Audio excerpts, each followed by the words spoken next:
DK Shivakumar ಮುಖ್ಯಮಂತ್ರಿ ಆಗೋದು ಶತಸಿದ್ಧ.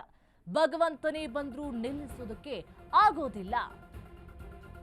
ಅಶ್ವವೇಗ ನ್ಯೂಸ್ಗೆ ಬ್ರಹ್ಮಾಂಡ ಗುರೂಜಿ ಹೇಳಿಕೆಯನ್ನ ಕೊಟ್ಟಿದ್ದಾರೆ.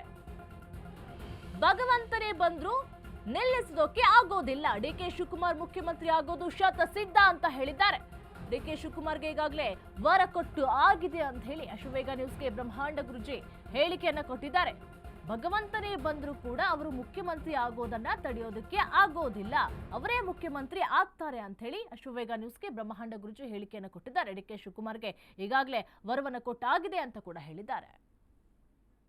ಸೊ ಯಾರನ್ನಾದ್ರೂ ಎಲ್ಲರೂ ದೇವರ ಹತ್ರ ಕೇಳೋದು ನನ್ನ ಶತ್ರುಗಳು ಧ್ವಂಸ ಮಾಡೋ. ಯಾರು ಕೊಡ್ತಾನೆ? ಆ ಶತ್ರುಗಳು ಗೊತ್ತಿರೋದು ಭಗವಂತನಿಗೊಬ್ಬನಿಗೆ, ಕೇಳ್ಕೊಳ್ಳೋನಿಗೆ ಒಬ್ಬನಿಗೆ ಗೊತ್ತಿರುತ್ತೆ. ಆದ್ದರಿಂದ ಡಿ ಕೆ ಶಿವಕುಮಾರ್ ಮುಖ್ಯಮಂತ್ರಿ ಆಗೋದು ಶತಸಿದ್ಧ, 1000 ಪಟ್ಟು ಶತಸಿದ್ಧ. ಭಗವಂತನೇ ಸ್ವತಃ ಬಂದು ನಿಲ್ಸಕ್ಕಾಗಲ್ಲ ಈಗ, ಯಾಕಂದರೆ ಆಲ್ರೆಡಿ ವರ ಕೊಟ್ಬಿಟ್ಟು ಆಗೋಗಿದೆ. ಡಿ ಕೆ ಶಿವಕುಮಾರ್ ಮುಖ್ಯಮಂತ್ರಿ ಆಗಲೇಬೇಕು ಅಂತ. ಇದನ್ನು ನಾನು ಹಾಸನಾಂಬೆಯಲ್ಲಿ ಇದ್ದಾಗಲೇ 10 ವರ್ಷದಲ್ಲಿ ಕಾಂಗ್ರೆಸ್ ಇದ್ದ ಪಕ್ಷದಲ್ಲಿ ಡಿ ಕೆ ಶಿವಕುಮಾರ್ ಮುಖ್ಯಮಂತ್ರಿ ಆಗೋದು ಶತಸಿದ್ಧ ಅಂತ ಬರೆದು ಆಗೋಗಿದೆ. ಆಗ ಮಾಧ್ಯಮದವರೆಲ್ಲ ಭಾಳ ಜನ ಏನು ಮಾಡಿದ್ರು, ಟೀಕೆ ಟಿಪ್ಪಣಿಗಳು ಮಾಡಿದ್ರು, ಅಯ್ಯೋ ಇವ್ರು ಕತೆ ಬಿಡ್ತಾರೆ ಹಾಗೆ ಹೀಗೆ ಅಂತ.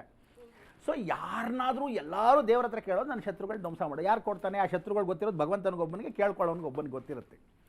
ಆದ್ದರಿಂದ ಡಿ ಕೆ ಶಿವಕುಮಾರ್ ಮುಖ್ಯಮಂತ್ರಿ ಆಗೋದು ಶತಸಿದ್ಧ, 1000 ಪಟ್ಟು ಶತಸಿದ್ಧ. ಭಗವಂತನೇ ಸ್ವತಃ ಬಂದು ನಿಲ್ಸಕ್ಕಾಗಲ್ಲ ಈಗ, ಯಾಕಂದರೆ ಆಲ್ರೆಡಿ ವರ ಕೊಟ್ಬಿಟ್ಟು ಆಗೋಗಿದೆ. ಡಿ ಕೆ ಶಿವಕುಮಾರ್ ಮುಖ್ಯಮಂತ್ರಿ ಆಗಲೇಬೇಕು ಅಂತ. ಇದನ್ನು ನಾನು ಹಾಸನಾಂಬೆಯಲ್ಲಿ ಇದ್ದಾಗಲೇ 10 ವರ್ಷದಲ್ಲಿ ಕಾಂಗ್ರೆಸ್ ಇದ್ದ ಪಕ್ಷದಲ್ಲಿ ಡಿ ಕೆ ಶಿವಕುಮಾರ್ ಮುಖ್ಯಮಂತ್ರಿ ಆಗೋದು ಶತಸಿದ್ಧ ಅಂತ ಬರೆದು ಆಗೋಗಿದೆ. ಆಗ ಮಾಧ್ಯಮದವರೆಲ್ಲ ಭಾಳ ಜನ ಏನು ಮಾಡಿದ್ರು,